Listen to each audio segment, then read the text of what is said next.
কুম্ভ মেলা প্রস্তুতির দিকে আমাদের নজর রাখতে হচ্ছে। প্রয়াগরাজে মহা ধুমধামে কুম্ভ মেলা, মকর সংক্রান্তির এই বিশেষ মাহাত্ম্য। প্রয়াগরাজে পুণ্য স্নানের জন্য ভিড় ক্রমশই বাড়ছে। ত্রিবেণী সঙ্গমে ভক্তদের উপচে পড়া ভিড় নজরে আসছে। জোরদার করা হয়েছে নিরাপত্তা। মূলত কুম্ভ মেলা প্রতি 4 বছর অন্তর হয়, প্রতি 6 বছর অন্তর হরিদ্বার এবং প্রয়াগে অর্থকুম্ভ আয়োজিত হয়, আর প্রতি 12 বছর অন্তর প্রয়াগ, হরিদ্বার, উজ্জয়িনী এবং নাসিকে আয়োজিত হয় পূর্ণ কুম্ভ। হিন্দু ধর্ম মতে এই পূর্ণ লগ্নে গঙ্গায় স্নান করলে পাপ মোচন হয়, আর সেই কারণে এই প্রয়াগে এত মানুষের সমাগম। মকর সংক্রান্তির তিথিতে ভোর হতেই গঙ্গায় স্নান করেন পুণ্যার্থীরা। সারা দেশ তো বটেই, গোটা বিশ্ব থেকে বহু মানুষ এই কুম্ভ স্নানের জন্য আসেন। প্রয়াগরাজে মহা ধুমধামে কুম্ভ মেলার যে প্রস্তুতি, সেই প্রস্তুতি মকর সংক্রান্তির বিশেষ মাহাত্ম্যে ত্রিবেণী সঙ্গমে ভক্তদের উপচে পড়া ভিড়ের ছবি নজরে আসছে। প্রয়াগরাজে পুণ্য স্নানের জন্য ভক্তদের ভিড়, পুণ্যার্থীদের ভিড় বাড়ছে। জোরদার করা হয়েছে নিরাপত্তা, সেই ছবি সামনে আসছে। কুম্ভমেলা প্রতি 4 বছর অন্তর আয়োজিত হয়। 6 বছর অন্তর হরিদ্বার এবং প্রয়াগে অর্ধকুম্ভ এবং 12 বছর অন্তর প্রয়াগ, হরিদ্বার, উজ্জয়িনী এবং নাসিকে পূর্ণ কুম্ভ আয়োজিত হয়। আর এবারে মহাকুম্ভ মেলা রয়েছে প্রয়াগরাজে। প্রয়াগরাজে মহাকুম্ভ আয়োজিত হওয়ার বিশেষ মাহাত্ম্যও রয়েছে, কারণ এখানেই গঙ্গা, যমুনা ও সরস্বতী নদীর সঙ্গম রয়েছে। তাই এই স্থানের গুরুত্ব অন্য স্থানের থেকে অনেকটাই বেশি। মনে করা হয় শাহী স্নানের সন্ধিক্ষণে যিনি এই 3 নদীর সঙ্গমে স্নান করেন তার মুক্তি লাভ হয়। ইতিহাসেও এই কুম্ভ মেলার উল্লেখ পাওয়া গেছে। প্রয়াগরাজে মহাকুম্ভ আয়োজনে বিশেষ মাহাত্ম্য রয়েছে, যে মাহাত্ম্য আপনাদের সামনে তুলে ধরছিলাম। প্রয়াগরাজে গঙ্গা, যমুনা ও সরস্বতী নদীর সঙ্গম রয়েছে। 144 বছর পর প্রয়াগরাজে হচ্ছে এই মহাকুম্ভ মেলা, যা ঘিরে ইতিমধ্যেই সাজো সাজো রব প্রয়াগরাজে। 13ই জানুয়ারি থেকে শুরু হবে মহাকুম্ভ মেলা। অমৃত কলসের ধারণা থেকেই কুম্ভের ধারণা।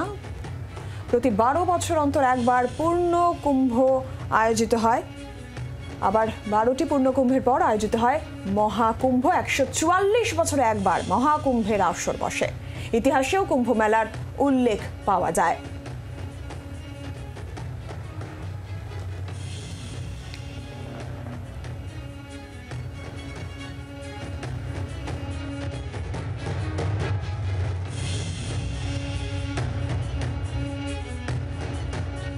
जो महाकुंभ के अंदर यहाँ आना हुआ, उसके अंदर मुख्य उद्देश्य गुरु की आज्ञा।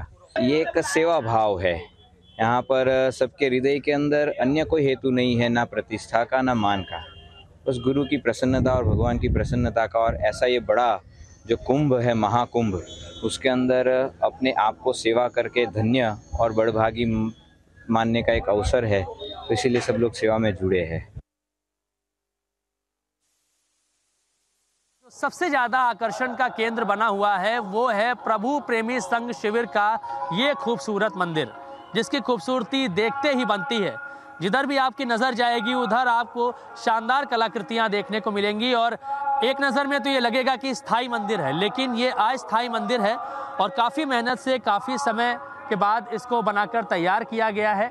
और लोग जो पूरे देश और दुनिया भर से यहाँ पर आ रहे हैं, इस मंदिर को देखने ज़रूर पहुँच रहे हैं, क्योंकि ये जूना पीठाधीश्वर आचार्य महामंडलेश्वर अनंत श्री विभूषित स्वामी अवधेशानंद गिरी जी महाराज का जो शिविर है, जो ट्रस्ट है, उसकी तरफ से इस मंदिर का यहाँ पर निर्माण किया गया है।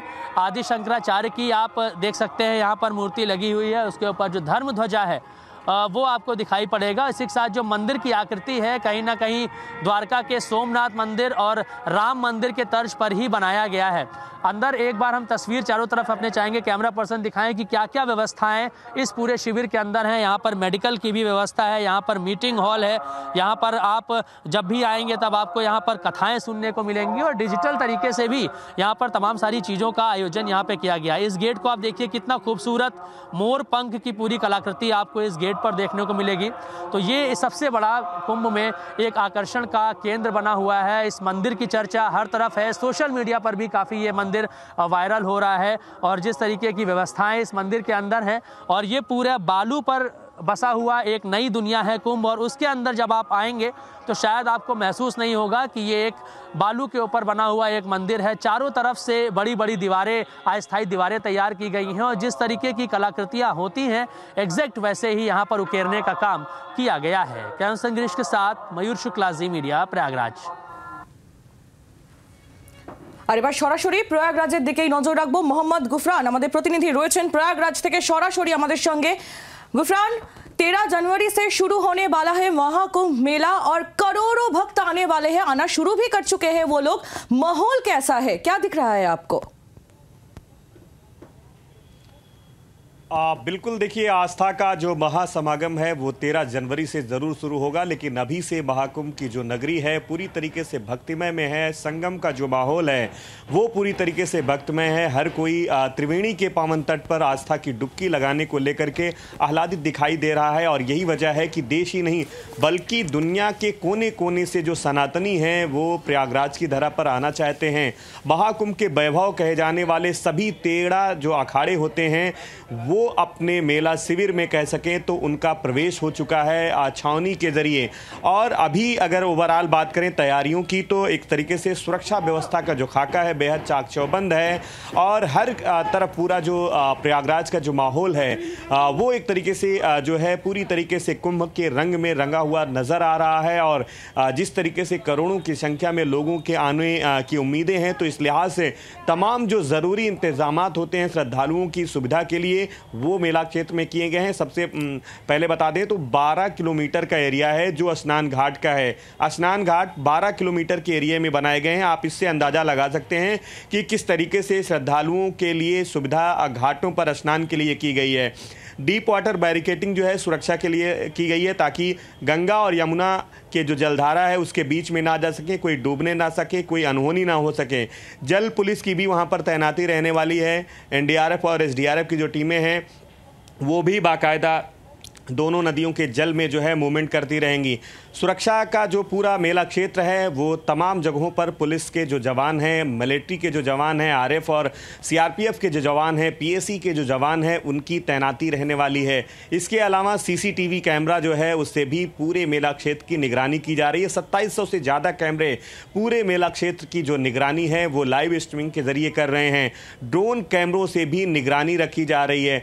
तो सुरक्षा का भी जो खाका है वो बेहद चाक चौबंद है। हर तरीके से महाकुंभ को सकुशल ना सिर्फ सुरक्षित ना सिर्फ भव्य और दिव्य बनाना है बल्कि सुरक्षा के लिहाज से भी इसको एक तरीके से जो नई तकनीक एआई की है उस तकनीक से भी इसको जोड़ा गया है। उस तकनीक से भी एक तरीके से कह सकें कि रूबरू किया गया है और ताकि सुरक्षा का जो खाका है वो एक तरीके से आधुनिक तकनीक के ज़रिए और मजबूत हो सके। तो कुल मिलाकर के पूरे मेला क्षेत्र की जो तैयारियां हैं वो भव्य और दिव्य रूप ले चुकी हैं। 13 जनवरी पहला स्नान पर्व पौष पूर्णिमा का है। आमतौर पर ये सामान्य स्नान पर्व माना जाता है लेकिन महाकुंभ का समय है तो इस लिहाज से तमाम जो कल्पवासी हैं वो प्रयागराज की जो त्रिवेणी का जो घाट है, त्रिवेणी के जो तट हैं वहाँ पर पहुँच चुके हैं। अपने अपने शिविर अपने अपने तंबू जो हैं वो लगा चुके हैं और उन तंबुओं में 13 जनवरी से जप तप ध्यान और एक यज्ञ का जो अनुष्ठान है वो यहाँ पर चलने वाला है। और ये 26 फरवरी तक इस तरीके का जो माहौल है प्रयागराज की धरा पर आपको देखने को मिलेगा। पहला शाही स्नान जिसको अमृत स्नान कहा जाएगा पहली बार, उस स्नान पर्व को लेकर के अखाड़ों के लिए भी जो तैयारियां होती हैं, अखाड़ों के जो संत होते हैं उनके लिए तैयारियां एक तरीके से अंतिम रूप दी जा चुकी हैं। जो अखाड़े स्नान के लिए त्रिवेणी के संगम तट पर जाएंगे उसका जो मार्ग है उसको राजसी पथ दिया गया है। चाहेंगे ये जो तैयारियां है इसको लेकर जो भक्त आ चुके हैं उनका क्या कहना है? देखिए पूरा जो माहौल है वो भक्तिमय है। हर कोई एक तरीके से इस पूरे माहौल को देख करके बेहद खुश है। हमने चाहे अखाड़ों की बात करी या फिर भक्तों की बात करी या फिर स्नान करने वाले श्रद्धालुओं की बात करें, तमाम जो लोग आ रहे हैं वो यहाँ का पूरा जो बेहंगम नज़ारा है उसको देखकर बेहद आह्लादित हैं, खुश हैं।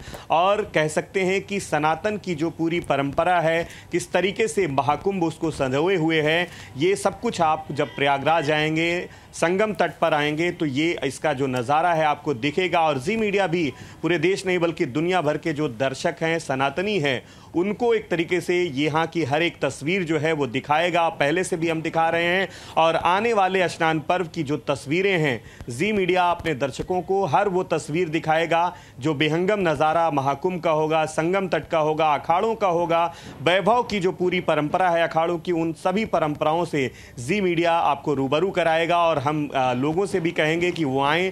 प्रयागराज की जो धरा है वो एक तरीके से महाकुंभ के लिए तैयार है। पहला शाही स्नान 14 जनवरी को जरूर होगा, लेकिन उसके ठीक एक दिन पहले पौष पूर्णिमा का स्नान पर्व है और यहीं से महाकुंभ का औपचारिक तौर पर जो आगाज है वो हो जाएगा। और ये दिन अपने आप में इसलिए खास है क्योंकि कहा यह जा रहा है कि करोड़ों की संख्या में स्नान करने वाले देश और दुनिया के कोने कोने से जो श्रद्धालु हैं त्रिवेणी की धरा पर पहुंचेंगे और मां त्रिवेणी की गोद में आस्था की डुबकी लगा करके मोक्ष की प्राप्ति की कामना जो है वो करेंगे। तो ऐसे में ये जो दिन है बेहद खास होने वाला है और उसकी जो तैयारियां हैं एक तरीके से अंतिम रूप जो है वो दी जा चुकी हैं। खुद उत्तर प्रदेश के मुख्यमंत्री योगी आदित्यनाथ महाकुंभ को लेकर के बेहद गंभीर हैं। तमाम जो है मेला क्षेत्र के जो सेक्टर्स हैं वहां का उन्होंने दौरा भी किया था, अधिकारियों से मीटिंग्स भी की थी, संतों के बीच भी उन्होंने बैठक की थी। तो पूरे मेला क्षेत्र पर मुख्यमंत्री होने के नाते, संत होने के नाते उन्होंने भी एक तरीके से यहाँ की जिम्मेदारियों को देखा है और अब तैयारियां जो है एक तरीके से अंतिम कह सकें कि दौर में हैं। और एक दिन बाद जब यहाँ पर करोड़ों लोग आस्था की डुबकी लगाने के लिए पहुंचेंगे तब यहाँ की जो तस्वीरें हैं वो जो नज़ारा है अपने आप में न सिर्फ अलौकिक होने वाला है, दिव्य और भव्य होने वाला है, बल्कि जो वैभवशाली परंपरा रही है सनातन की, अखाड़ों की और महाकुंभ की, उन परंपराओं से भी जो देश नहीं बल्कि दुनिया भर के करोड़ों जो सनातनी हैं वो रूबरू होते हुए दिखाई देंगे। जी बहुत बहुत धन्यवाद आपको। मोहम्मद गुफरान हमारे प्रतिनिधि ছিলেন আমাদের সঙ্গে সরাসরি মহাকুম্ভ থেকে। বাংলার আওয়াজ, বাঙালির আবেগ, জি 24 ঘন্টা।